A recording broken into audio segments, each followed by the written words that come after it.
Merci à vous d'être restés donc pour la session de questions-réponses donc sur l'installation d'un CST local, donc d'un comité social territorial.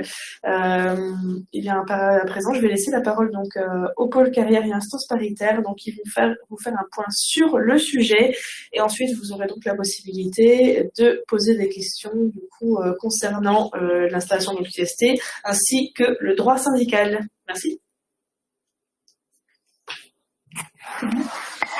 Bonjour à toutes et à tous.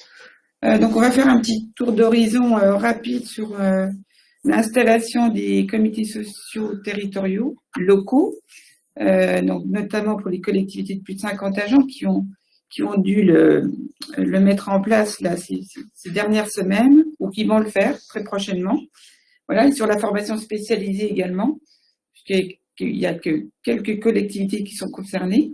Et ensuite, on fera aussi un point sur les principales questions que nous avons reçues aussi concernant le droit syndical et plus particulièrement sur les autorisations spéciales d'absence, dites ASA, et sur aussi les DAS, les décharges d'activité de service, donc qui concernent bien évidemment les représentants du personnel nouvellement élus. Alors, on ne pourra pas tout voir, on ne pourra pas répondre à toutes les questions, parce que le droit syndical est vaste et très complexe. Donc, bien sûr, vous avez toute l'attitude pour poser vos questions dans le chat. On essaiera d'y répondre aujourd'hui ou peut-être demain ou dans les prochains jours, s'il faut faire une recherche de notre côté. Voilà.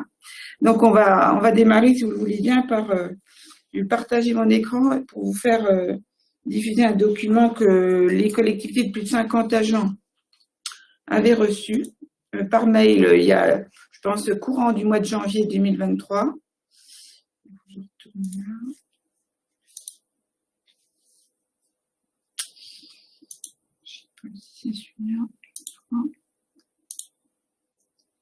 Je ne sais pas si tout le monde le voit. Oui. Ça arrive. Oui. C'est bien installation des CST locaux. Oui. Voilà, donc c'était un petit récap dans les étapes à suivre tout simplement pour la mise en place de votre CST local. Donc, pour rappel, dans le département des Vosges, il y a 26 collectivités qui disposent d'un CST local sur les communes affiliées au centre de gestion. Alors la première chose qui vous appartenait de faire, c'était de désigner bien sûr les représentants des collectivités, du moins du collège des représentants des collectivités qui font partie du CST. Voilà, donc il faut le prendre sous forme d'arrêté. Donc on vous a fourni un modèle. Voilà. Donc cet arrêté, bien sûr, reprend la composition des représentants des collectivités, mais aussi il pourrait être plus global et acter aussi la composition aussi pour le collège des représentants du personnel. Voilà. Donc on vous a fourni aussi un deuxième modèle sur lequel on retrouve les deux collèges, collège des élus, collège des représentants syndicaux. Donc ça, cette première étape était à effectuer, bien sûr, avant la première réunion d'installation de votre CST, puisqu'il vous faut convoquer pour ce faire les représentants élus. Hein, voilà. Donc c'était une des premières étapes à accomplir. Alors, on vous donne une petite information aussi sur la présidence du CST.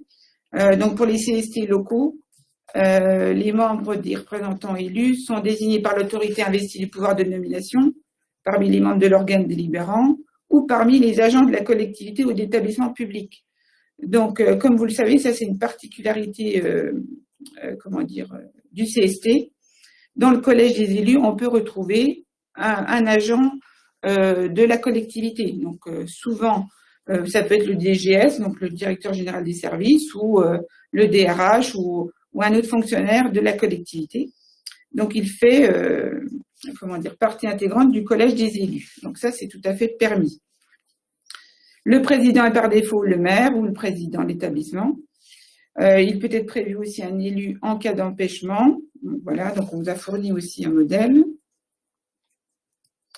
Sur l'installation du CST en lui-même, il n'y a aucune disposition dans les textes qui précise le délai d'installation du CST. Bon, il est recommandé, bien sûr, de le faire dans un délai très raisonnable. Donc, bien sûr, postérieurement aux élections du 8 décembre, Bon, généralement, je pense que les collectivités ont dû le faire fin janvier ou dans le courant du mois de janvier ou février pour ne pas bloquer le fonctionnement de l'instance et puis les futures saisines donc du CST local. Alors, dans l'ordre du jour de la première séance, voilà, il est conseillé bien sûr d'installer déjà les nouveaux membres, de communiquer les résultats, donc des opérations électorales du 8 décembre, le nombre de voix, le nombre de sièges obtenus par chaque syndicat, présenter la composition du CST, rappeler le nom des agents, le nom des agents des représentants du personnel qui ont été élus, le nom des représentants des collectivités qui ont été désignés par arrêté, on vient de le voir. Préciser aussi dès le départ si une délibération a prévu le maintien du paritarisme au sein des 2 collèges.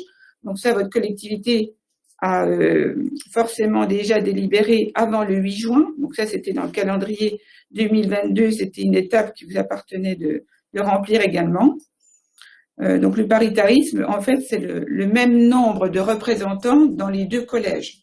Donc vous aviez la possibilité de ne pas le suivre, c'est-à-dire de prévoir un collège pour les représentants des collectivités inférieur à celui des représentants du personnel. Donc, la plupart, je pense que la majorité, ont respecté le paritarisme et ont laissé, comme auparavant, un nombre égal. Bon, bien sûr, énoncer les compétences du CST qui sont en partie nouvelles, notamment avec aussi l'apparition de la formation spécialisée, dont on parlera après. Fixer le calendrier des séances prévisionnelles et puis proposer un projet de règlement intérieur, puisque ce règlement intérieur va permettre de pouvoir faire fonctionner l'instance. Donc, il faut le soumettre pour avis, bien sûr, aux membres du CST.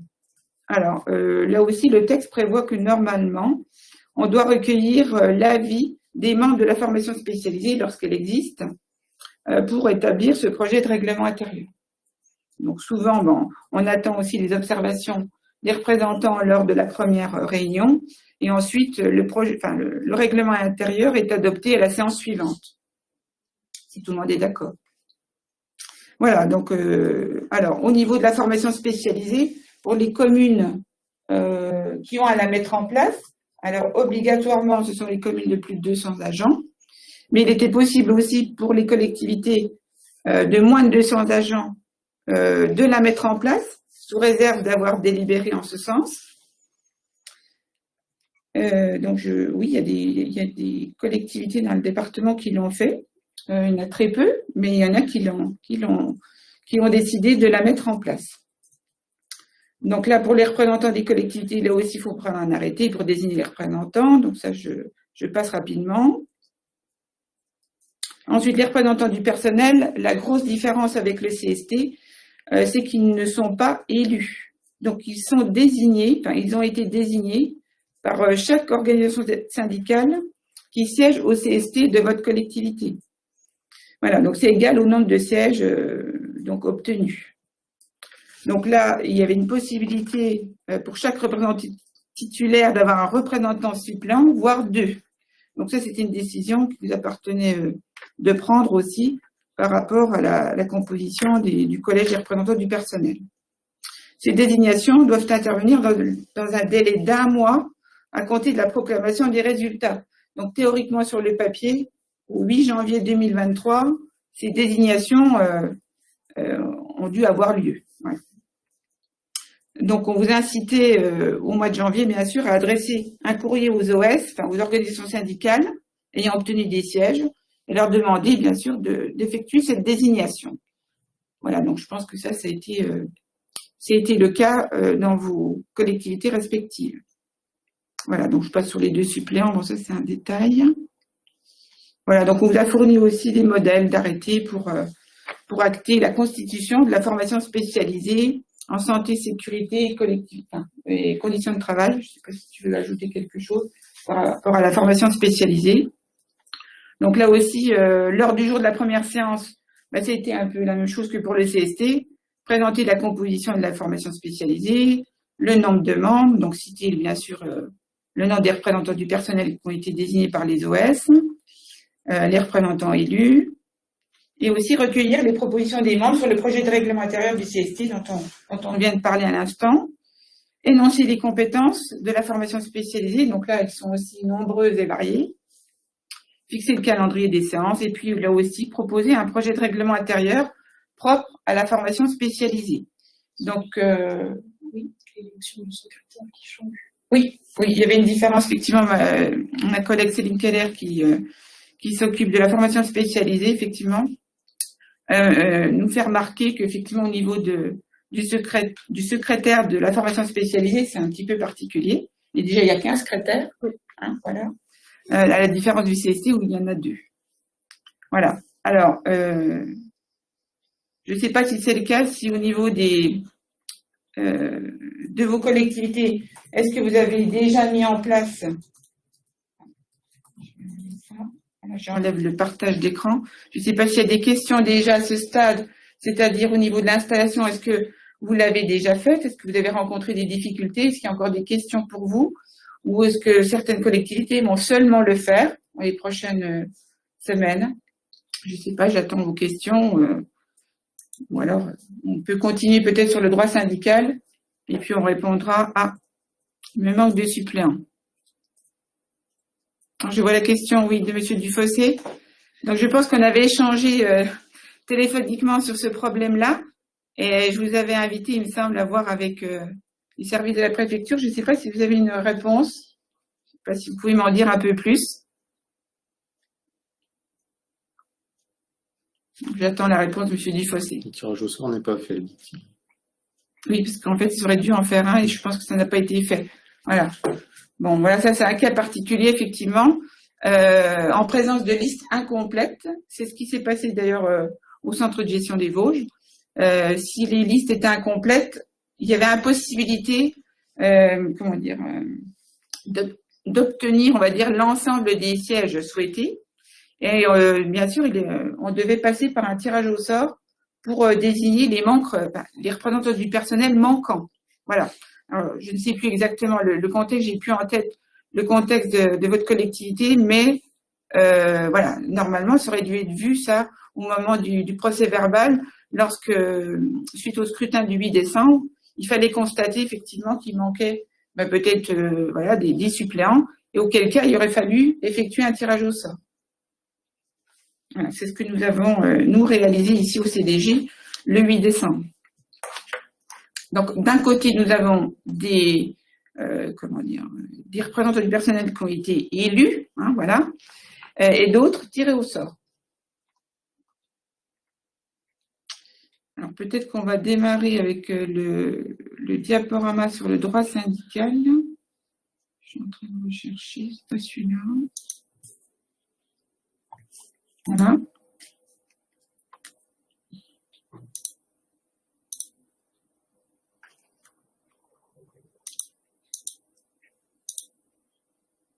Est-ce que vous voyez apparaître le diaporama sur le droit syndical? Oui? D'accord. On va peut-être démarrer, je pense, par les questions qui sont les plus récurrentes en ce moment. Ce sont les autorisations spéciales d'absence et les décharges d'activité de service. Alors, je vais essayer de me mettre directement.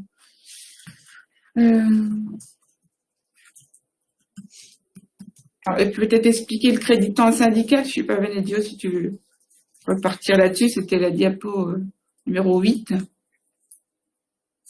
On peut rappeler le principe. Le crédit de temps syndical, en fait, effectivement, à la suite des élections, donc sur le département ou alors au niveau du CST du centre de gestion, il y a 2 contingents qui sont distribués en fonction du nombre de sièges obtenus par les organisations syndicales et par le nombre de voix qu'ils ont obtenues. Alors, pour les décharges d'activité de service dans le département et pour les autorisations spéciales d'absence pour le CST dont ils dépendent. Donc, pour toutes les communes de moins de 50 agents, c'est pour le CST du centre de gestion. Et puis, pour vous quasiment tous, le crédit d'ASA est à calculer en interne. Voilà. À savoir que la décharge d'activité de service permet en fait à des personnes qui ont été désignées par les organisations syndicales de ne pas se rendre en service en collectivité pour exercer leur fonction de représentant syndical. Voilà. Cette décharge d'activité de service au niveau du département, elle est calculée, alors d'après le décret 85-397, en fonction du nombre d'électeurs dans le département. Alors nous, on a, alors, je sais plus, c'est jusqu'à 10 000, je crois, de 5 000 à 10 000 électeurs, c'est ça, donc c'est 1500 heures de décharge par mois à se partager au niveau des organisations syndicales présentes sur le département. À savoir que sur les 1500 heures-là, 750 sont attribuées en fonction du nombre de sièges obtenus et 750 sont attribuées en fonction du nombre de voix obtenues par les organisations syndicales sur l'ensemble du département des Vosges. Alors nous, on a déjà transmis aux organisations syndicales concernées le temps de décharge, à charge à eux, du coup, de désigner leurs représentants qui vont pouvoir en bénéficier sur le département. Donc vous, logiquement, vous serez ou avez déjà été destinataire de mandats des organisations syndicales qui désignent certaines personnes pour pouvoir bénéficier des DAS. Si c'est pas encore le cas, ce sera le cas très rapidement, en tout cas. Et puis voilà, à savoir que ces heures sont remboursables par le centre de gestion selon un formulaire qu'on va pouvoir vous fournir très très très rapidement. Je sais pas si je peux le mettre dans le chat ou pas. Enfin bref, ça prend la forme d'un tableau Excel tout simple où vous devez indiquer le nombre d'heures et puis nous joindre les fiches de paye des agents concernés pour qu'on puisse vous rembourser. Ensuite, il y a les ASA qui sont calculés par contingent aussi. Là, donc, c'est en fonction du comité social territorial dont dépendent les agents concernés. Par exemple, pour le centre de gestion, il y avait 2730 électeurs, je crois, au comité social territorial. Donc, en fait, pour savoir combien d'heures d'ASA sont à attribuer aux organisations syndicales auprès du CST du centre de gestion, il faut multiplier le nombre d'électeurs par le nombre d'heures qu'ils ont effectuées dans l'année. On prend le chiffre global, on le divise par 1000. Et ensuite, vous avez le nombre d'ASA qui peuvent être accordés annuellement aux organisations syndicales pour certains événements bien particuliers en tout cas. Bon, je ne sais pas si on en parle tout de suite ou si on verra plus. Alors, il y a effectivement le calcul d'ASA que nous avons effectué au niveau du centre de gestion. Donc ça concerne nos instances, mais il appartient à chaque collectivité de plus de 50 agents qui a un CST local de calculer ce contingent d'ASA. Donc ça, ce calcul vous appartient. Voilà. Alors, à savoir que, effectivement, nous, on a fait ce choix-là et c'est ce qui est souvent préconisé. C'est-à-dire que normalement, c'est 1 heure d'ASA pour 1000 heures effectuées par les électeurs auprès du comité social territorial. Savoir que plutôt que de voir les temps partiels, les temps partiels, parce que les temps non complets, les temps partiels, etc., vous pouvez tout à fait juste prendre le nombre d'électeurs, le multiplier par 1607, donc le nombre d'heures effectuées normalement par un temps plein. Alors, globalement, si vous acceptez de le faire, personne ne va venir vous le reprocher, puisque ça veut dire que vous allez attribuer plus d'heures d'ASA aux organisations syndicales que ce qu'ils auraient dû en avoir si vous avez fait un calcul au réel, entre guillemets. Alors à savoir si vous avez des moyens en tout cas de vérifier le nombre d'heures effectuées dans l'année 2022 pour le coup par vos agents pour savoir combien d'heures d'ASA les organisations syndicales vont pouvoir bénéficier. C'est sûr que nous c'est quand même relativement compliqué et donc on a fait le choix simple et au bénéfice des représentants syndicaux d'augmenter de prendre la base de 1607 heures pour faire le calcul. Voilà, donc dans le diaporama qu'on vous remettra aussi, pas à la fin de la séance, mais disons avec l'envoi de tous les autres documents de la réunion précédente, vous aurez accès à ce diaporama du CIG Grande Couronne sur le droit syndical qui est très complet, qui vous permettra de revoir un petit peu les formules dont vient de parler Benezio pour le calcul du contingent ASA. Voilà. Alors, on va peut-être évoquer justement toutes les autorisations d'absence auxquelles vous allez les collectivités peuvent être confrontées, c'est-à-dire que demain ou après-demain, vous allez avoir un représentant du personnel ou un représentant syndical qui va solliciter une absence, une ASA, pour, assister. Alors, il y a plusieurs réunions possibles, on va le voir. Il y a plusieurs types d'ASA et ça renvoie au décret sur le droit syndical du 3 avril 85. Donc, souvent, on parle par article, l'article 14, l'article 16, l'article 17, l'article 18. voilà, c'est plus facile dans notre esprit, c'est qu'il faut d'y répondre, mais on va voir à quoi ça correspond. Et alors, c'est très complexe, mais quelquefois c'est aussi très flou. Voilà, on va le voir. Alors, je sais pas, bon, l'article 14, c'est plus... Ah oui, ça c'est... Alors, une question de M. Dufossé. Ah, oui. Lors des élections, les ATSEM étaient ville de Rambert, je suppose, depuis le 1er janvier. Elles sont transférées au syndicat. Du coup, je calcule sans les ATSEM. Du coup, déjà, si elles sont plus à la ville au 1er janvier, donc elles n'ont pas effectué d'heures, effectivement. En fait, si vous voulez, le contingent, il est calculé sur la base des heures effectuées, pas sur la base des heures prévues. C'est pour ça que c'est quelque chose qui est techniquement très complexe à calculer, et c'est pour ça qu'on préfère choisir la base des 1607 heures, parce que ça voudrait dire que, alors, le texte dit heures effectuées, globalement, quand on est en maladie, les heures, elles ne sont pas effectuées. Elles sont comptées dans les 1607 heures, mais pas effectuées, donc elles devraient être retirées. Voilà. Donc, je ne sais pas s'il y a quelqu'un ici qui a des moyens de faire ce calcul au réel, mais voilà. Ça me rassure de penser que non, en tout cas. En tout cas, les ASA, en fait, les autorisations d'absence, en fait, c'est pour permettre aux représentants syndicaux qui ont été mandatés ou qui sont membres élus de ces organisations syndicales d'assister à différents types de réunions. Hein, c'est ça, en fait. Hein. Voilà. Alors, on va peut-être commencer par... juste une remarque d'ordre général sur toutes les ASA. C'est vrai qu'on a eu une ou deux fois la question. Une ASA, c'est une autorisation spéciale d'absence. C'est-à-dire que vous autorisez votre agent à ne pas être en service pendant le temps où il était censé être en service. Un agent qui travaille un jour de 8h à midi, mais qui a le droit à une ASA d'une journée, vous lui devez pas d'heure et il n'a pas besoin. Voilà, on ne peut pas gagner du temps effectué grâce à une ASA. Ça ne permet que d'autoriser l'agent à s'absenter des heures prévues à son planning, quoi. Voilà. Je cherche le tableau qui récapitule tout. Je ne sais pas s'il est enfin. Voilà. Voilà, vous avez à l'écran un tableau récapitulatif des différentes ASA dont on va vous parler.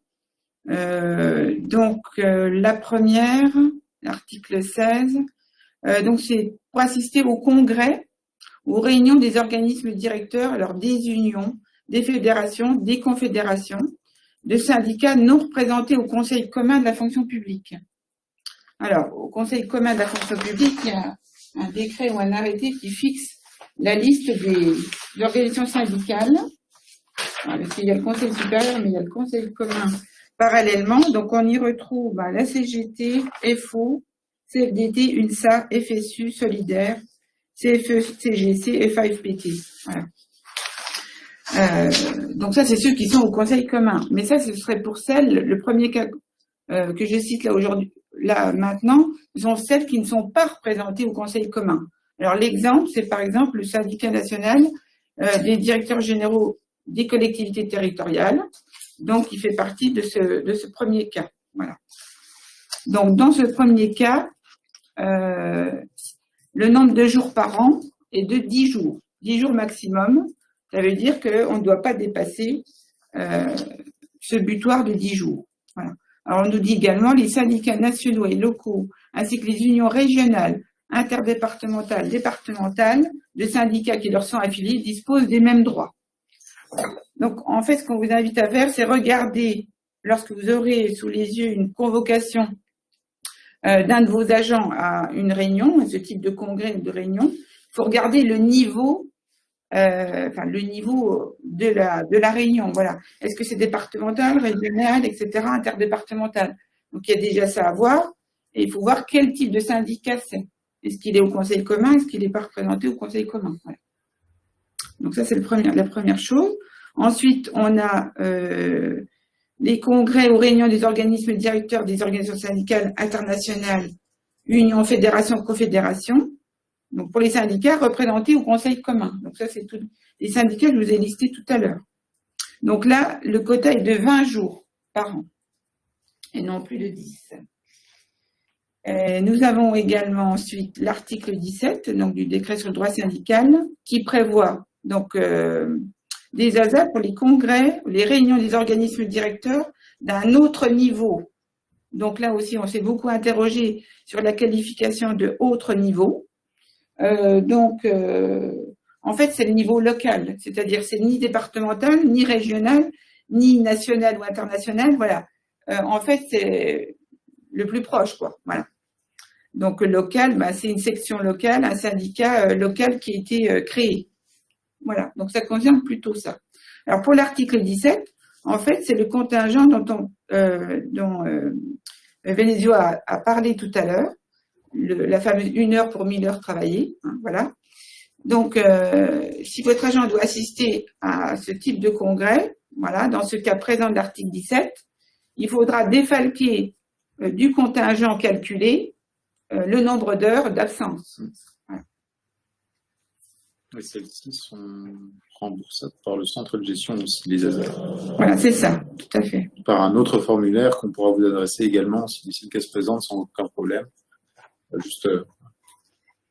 C'est uniquement pour les collectivités qui sont notre ressort aussi. Oui. Hein, voilà, il faut le préciser. Hein. Le remboursement par le CDG concernera uniquement les collectivités qui relèvent de notre CST départemental. Enfin, alors l'article 18, qui sera, je pense, le motif le plus utilisé, on va dire, par les représentants du personnel, c'est pour assister aux réunions de toutes les instances paritaires qu'on connaît déjà, bien sûr le CST, la formation spécialisée, les commissions administratives paritaires, la commission consultative paritaire et bien d'autres. Voilà, donc on peut citer aussi comme autre instance, par exemple, on nous a interrogé récemment sur le CRO, le comité régional pour le CNFPT, d'orientation du CNFPT, par exemple. Voilà. Et puis aussi, ce sont toutes les réunions de travail convoquées par l'administration dans le cadre d'une négociation collective. Donc là aussi, c'est l'article 18 qui sera mis en avant comme motif d'absence. Alors, à la différence des autres ASA qu'on vient de voir, on ne peut pas les refuser. C'est-à-dire que les nécessités de service ne peuvent pas être mises en avant pour refuser l'absence de votre agent. Donc, pour les articles précédents 16-17, effectivement, c'est en fonction des nécessités de service que vous devez accorder l'ASA ou non. Je ne sais pas si c'est dit un peu plus loin. Voilà, au niveau de la procédure, demande d'autorisation, appui de la convocation. Donc, formulée 3 jours au moins avant la date de la réunion. Les refus font l'objet d'une motivation de l'autorité territoriale écrite et comporter l'énoncé des considérations de droit et de fait qui constituent le fondement de la décision.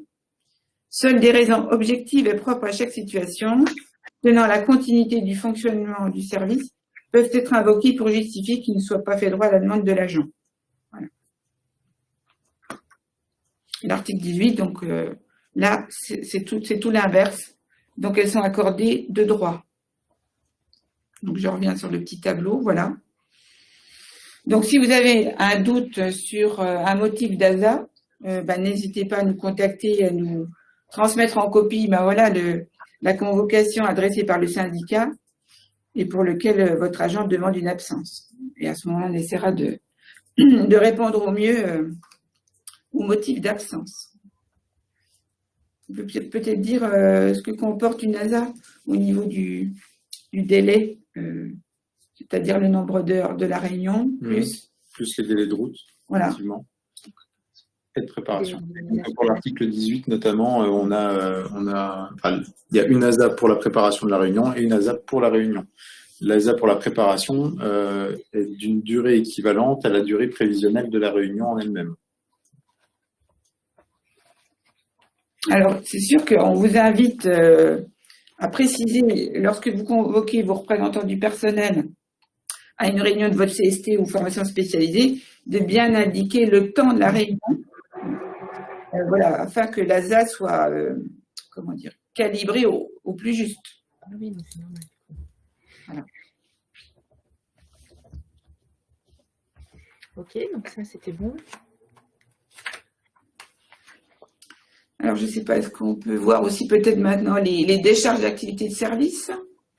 Donc, sur le principe, je remonte un tout petit peu plus haut. Donc, ça, c'est la deuxième grosse partie du crédit de temps syndical. Voilà. Voilà, je pense qu'on est là.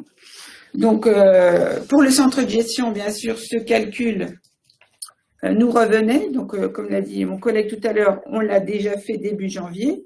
Et bien sûr, on a communiqué ce contingent, enfin ce calcul, aux organisations syndicales qui sont représentées au CST du centre de gestion.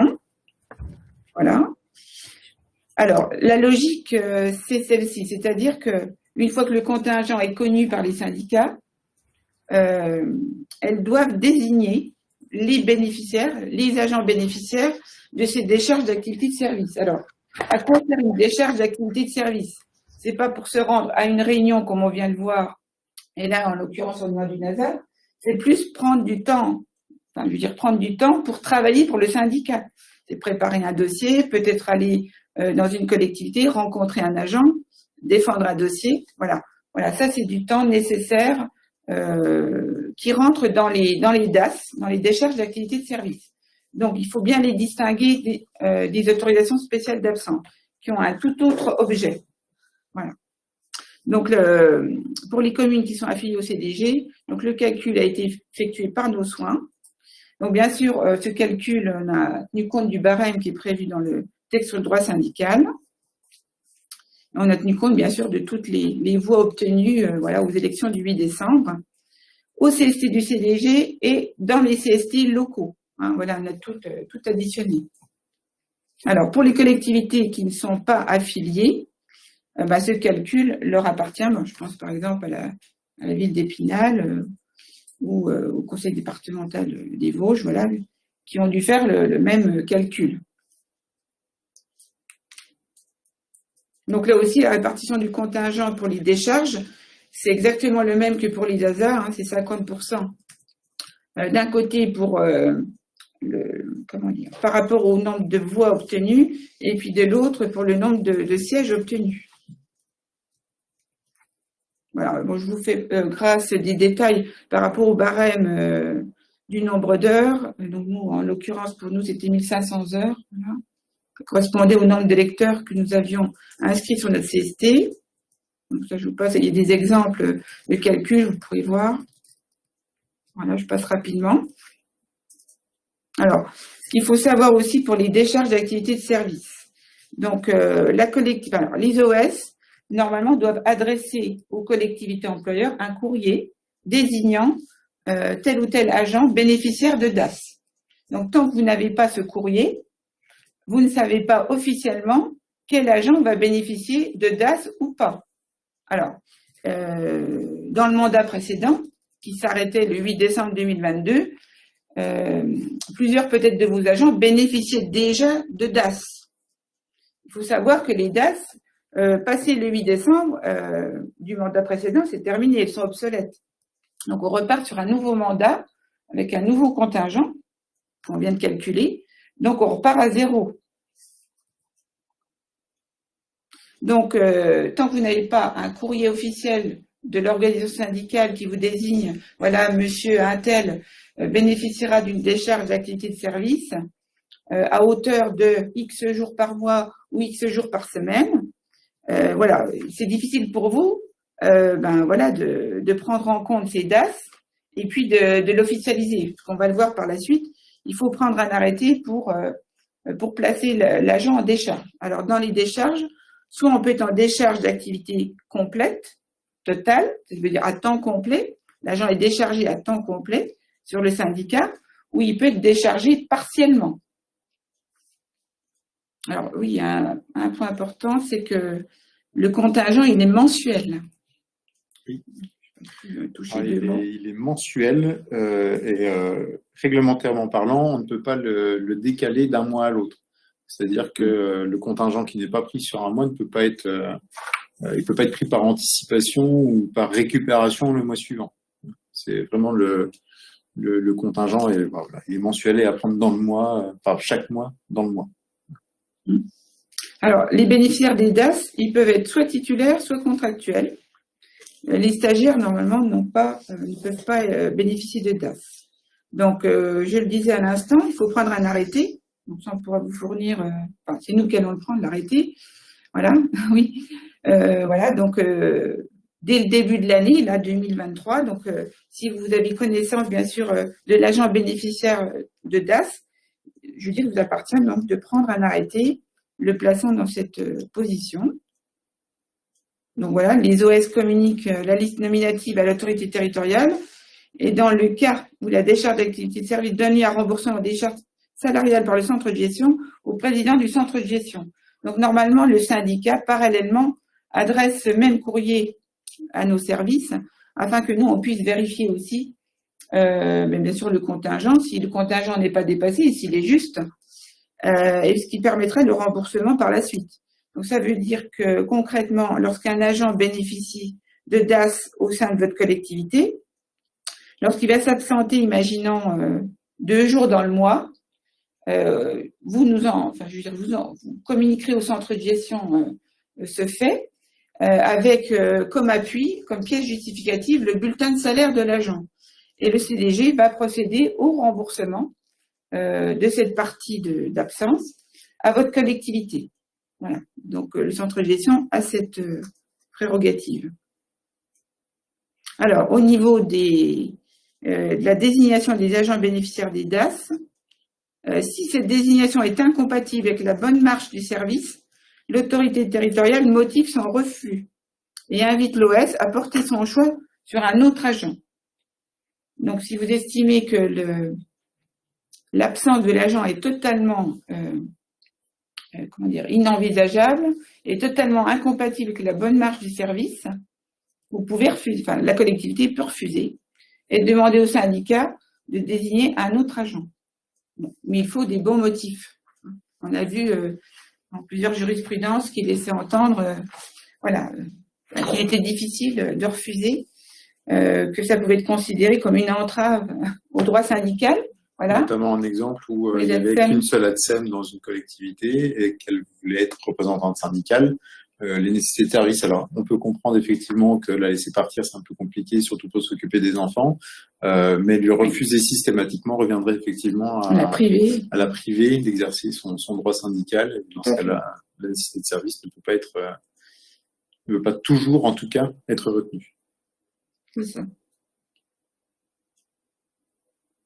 Voilà, donc aujourd'hui, il nous appartient d'attendre éventuellement des courriers, des organisations syndicales concernant les décharges d'activité de service. Donc ça se met seulement en place parce que je pense que les syndicats se sont réunis là ces dernières semaines sur le sujet et vont commencer, je pense, à informer les collectivités employeurs de la désignation des nouveaux agents.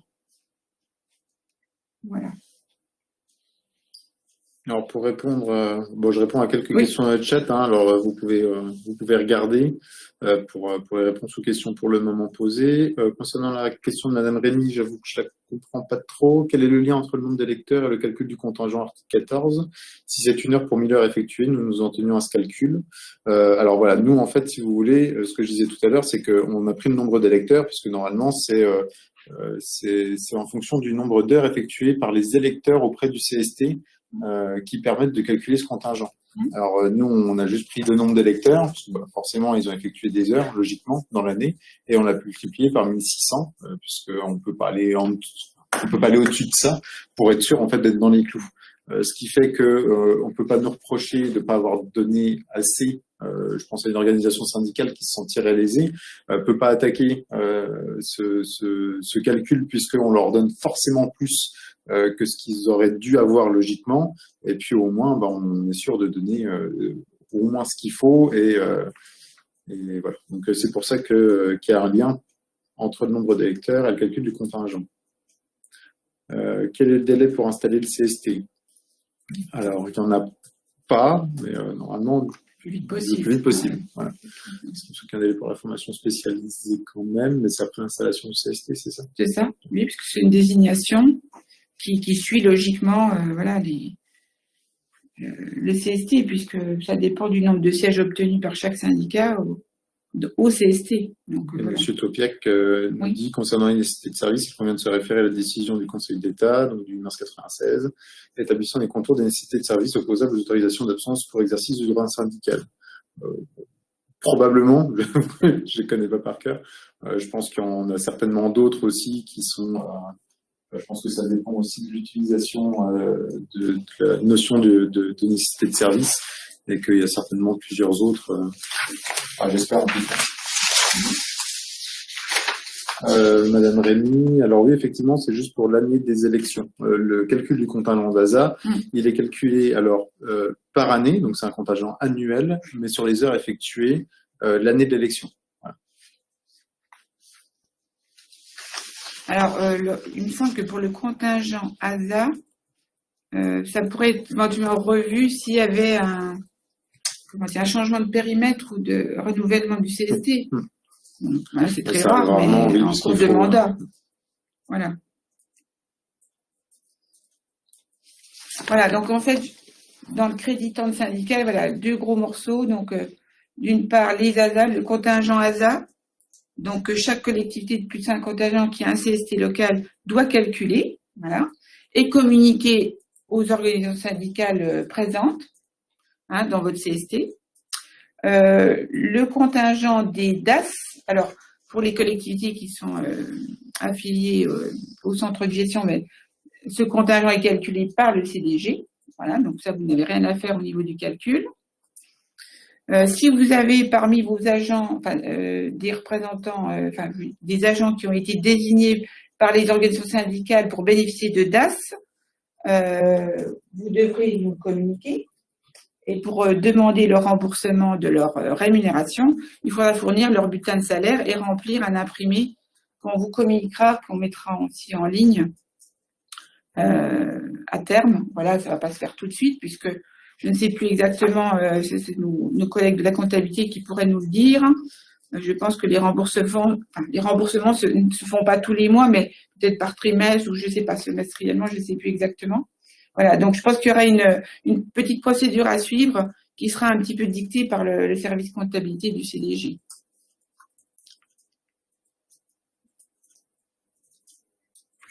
Alors, est-ce qu'on a oublié autre chose? Peut-être... Dans le droit syndical, il y a aussi les heures mensuelles d'information. Oui.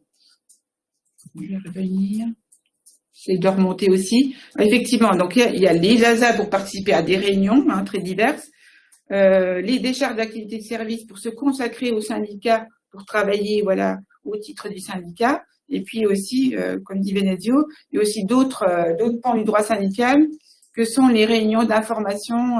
Les heures mensuelles d'information, voilà. On peut citer aussi le droit à congé pour formation syndicale. Voilà, le congé pour formation syndicale. Un syndicat organise une formation quelconque sur une thématique. Voilà, il convie les représentants du personnel à cette réunion d'information. Ça peut rentrer dans le nombre de jours annuels de 12 jours, oui, c'est ça. Il y a un plafond qui est fixé à 12 jours par an, voilà, qui est prévu dans la loi, dans le Code général de la fonction publique maintenant, mais donc ça peut faire partie des 12 jours auxquels chacun de vos agents a droit. Donc là aussi, il faut vérifier un petit peu l'objet de la réunion. Est-ce que c'est une formation? Est-ce que c'est une réunion d'information? Est-ce que c'est assister à un congrès? Est-ce que voilà. À chaque fois, il faut se poser les bonnes questions et demander si nécessaire au syndicat la référence correspondante. Ce sera plus facile pour vous.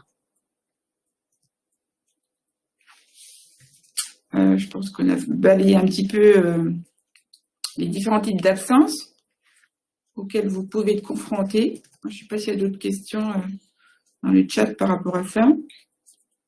M. Topiac dit tout agent non syndiqué bénéficie de droits de 12 jours de formation syndicale. Oui, c'est ce qu'on a dit. Donc, c'est les 12 jours qui sont applicables à tout agent des collectivités. Tout à fait. Madame Pitance nous dit que les formulaires sont déjà disponibles. D'accord. Parfait. Très bien.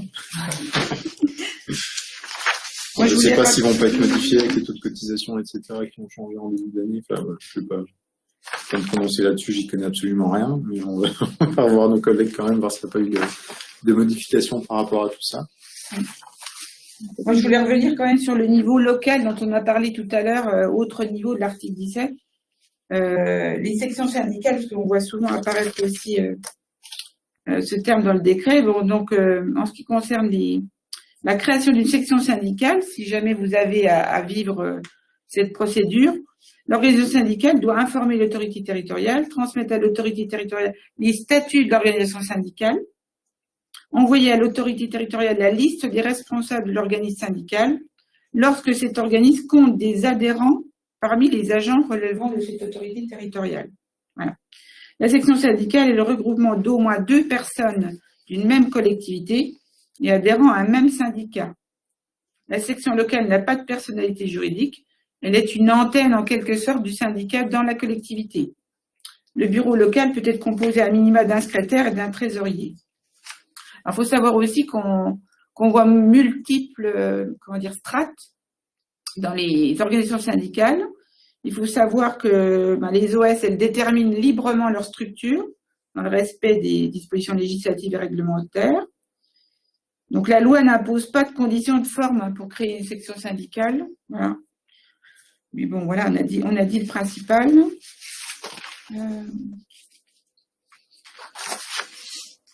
Alors, peut-être qu'on ne le verra pas aujourd'hui, mais il y a aussi beaucoup de questions qui sont souvent posées sur les locaux mis à disposition des syndicats, l'affichage des documents,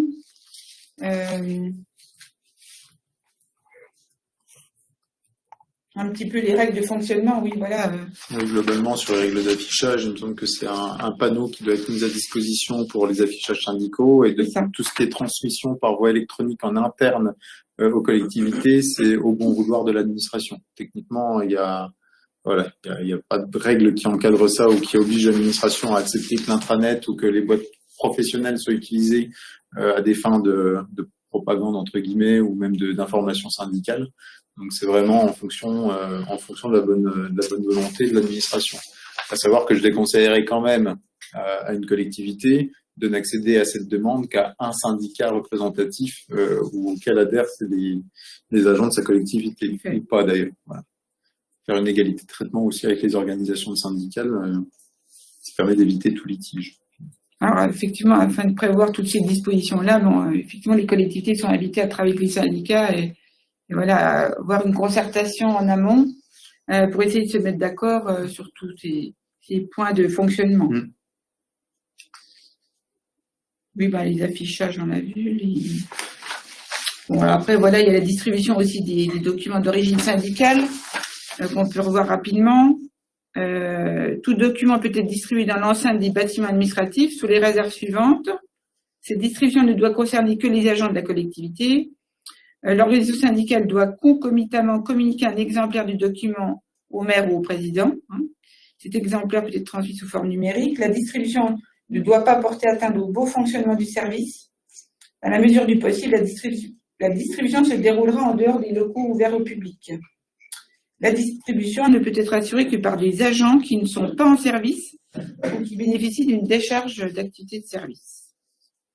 Voilà. Donc ça, c'est une question qui nous a été posée au moment des élections, souvent.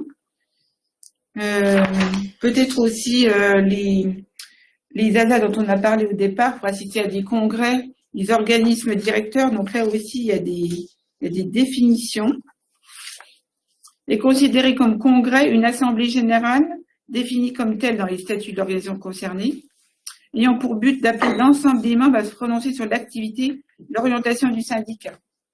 Est considéré comme organisme directeur tout organisme qui est ainsi qualifié par les statuts de l'OS. Les réunions statutaires désignent les réunions des instances qui sont ainsi qualifiées par les statuts de l'OS considérés. Voilà. En tous les cas, si vous avez le moindre doute, il faut demander les statuts à votre syndicat, ou au syndicat en présence. Alors, je réponds à M. Topiac qui voulait donner une précision en disant que les syndicats émettent des convocations aux différents articles en relation avec les différents articles sans avoir à rendre compte de l'activité pour laquelle la convocation est établie. Oui, alors c'est ce qu'on dit, c'est sur simple, c'est pas toujours vrai, notamment dans le cadre des congés de formation. Mais c'est vrai que pour les différents articles du décret de 85, sur article 16, 17 ou même le 18, c'est sur simple convocation, techniquement, que votre agent a droit de bénéficier de ces ASA-là. Effectivement, on dit juste, voilà, vous êtes mandaté ou convoqué, en fonction du terme qui est employé pour les articles 16 et 17, les représentants sont mandatés, et pour l'article 18, donc pour tout ce qui est CST, etc., les agents sont convoqués, par nous, par Émilie en tout cas pour le CST, par Céline pour la formation spécialisée, et puis par vous quand vous avez ces instances-là. Mais effectivement, il me semble quand même qu'il y a une petite subtilité en termes de formation syndicale sur les 12 jours. Il me semble qu'à la fin de la formation, on doit quand même avoir une attestation de formation et au moins le grand thème de la formation. Alors arrêtez-moi si je me trompe, parce que c'est vrai que j'ai pas ça sous la main. C'est Mais l'intitulé de la formation. au moins l'intitulé de la formation, quoi. Voilà, le grand thème de la formation. Là, il faut quand même un peu plus de précision qu'une simple convocation dans ce cadre-là. Effectivement, dans tous les autres cas, c'est juste le mandat ou la convocation qui suffit à obtenir l'ASA.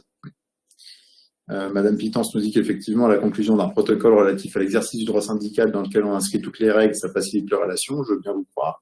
On vous encourage à le faire, pour le coup. Mais le protocole n'est pas obligatoire dans les textes. Enfin, je ne pense pas que ce soit précisé de façon systématique, mais effectivement, c'est fortement conseillé. Et pour la formation, on n'a qu'une attestation à donner. L'intitulé est normalement indiqué sur la convocation. Donc voilà, il y a quand même une information supplémentaire qu'une simple convocation pour la formation syndicale. Je pense qu'il y a un petit point aussi pour les DAS, les décharges d'activité de service. Ce ne sont pas forcément des représentants élus au sein du CST ou de la formation spécialisée. Ça peut être n'importe quel autre agent de la collectivité. Voilà, c'est pas forcément représentant élu. Du moment qu'il est désigné par le syndicat, il a tout à fait légitimité pour bénéficier de ces DAS. Alors, je ne sais pas si on a répondu à toutes les questions ou s'il y en a que j'ai loupé, c'est possible. Alors, n'hésitez pas à lever la main dans le chat ou à la reposer ou même à nous l'envoyer par mail, même si on a d'autres qui arrivent plus tard. Hein. On va attendre 2 minutes quand même pour vous laisser la possibilité de le faire.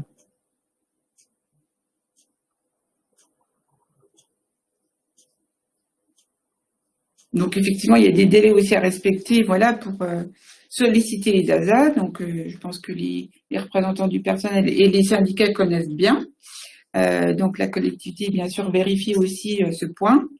Et puis, voilà, formule son accord ou pas en réponse à la demande formulée par l'agent.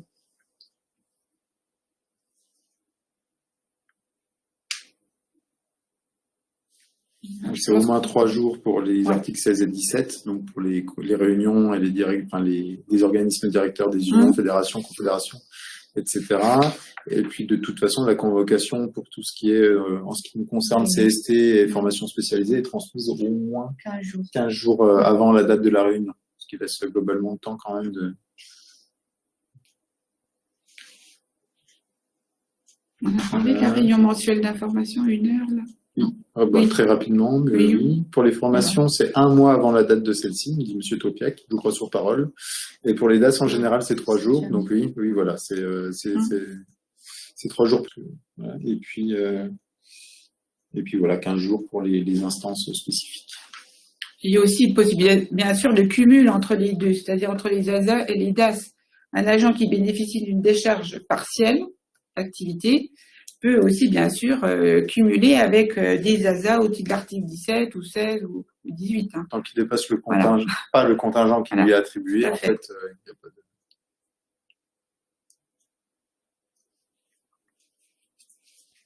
Voilà, je pense qu'on a fait un petit peu un petit tour rapide, hein, donc ça, effectivement. Ça mériterait d'en parler. Voilà, mais... On est à votre disposition. Si bien sûr, vous avez d'autres questions qui viennent à vous dans les prochaines semaines, voilà, on est à votre disposition pour tenter d'y répondre, en tout cas. Monsieur Toussaint pose une bonne question. Alors, je ne saurais pas y répondre très honnêtement là tout de suite. S'il y a un accident de trajet ou un accident sur le lieu de la réunion, quelle est la position de l'agent? Est-ce que c'est la collectivité qui prend en charge? Est-ce que c'est quelqu'un d'autre? Alors, comme je vous disais, je serais incapable de vous répondre tout de suite. On va se renseigner quand même. Un AT pour aller à une réunion. Il se déplace comme... Donc, qui est bénéficiaire du NASA ou du NASA, imaginons, il est en mission. Tombe dans l'IPOM quand il arrive au centre de gestion. Voilà. On vérifiera. On va regarder. Voilà, on vérifiera, Monsieur Toussaint, et puis on vous donnera la réponse. D'intervenir, si c'est possible. Super, vous répondez. Bonjour, M. Toussaint. Oui, donc normalement les centrales syndicales ont leurs propres assurances lorsque les agents sont sous convocation ou en DAS. À D'accord. partir du moment où cette convocation et où cette DAS sont posées comme conformément à ce que l'exige la réglementation, l'agent est protégé par l'assurance du syndicat. Donc, je sais pas qui travaille avec quoi. À la CGT, on travaille avec la Massif. Voilà.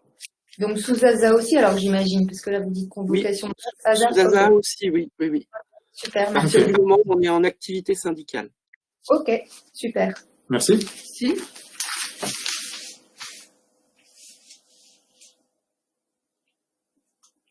Ok. Bon, je pense que s'il n'y a pas d'autres questions, je pense qu'on peut clore l'intervention. Voilà, mais n'hésitez pas à revenir Alors, vers oui, nous en cas de un petit- questions. On va, avec les documents d'ensemble qui seront transmis par Cyrielle pour la réunion, enfin 1 heure pour tout savoir, on vous fournira aussi un modèle de règlement intérieur pour les collectivités, donc pour le CST local, avec ou sans formation spécialisée, et puis le diaporama qu'on a balayé tout à l'heure. Voilà.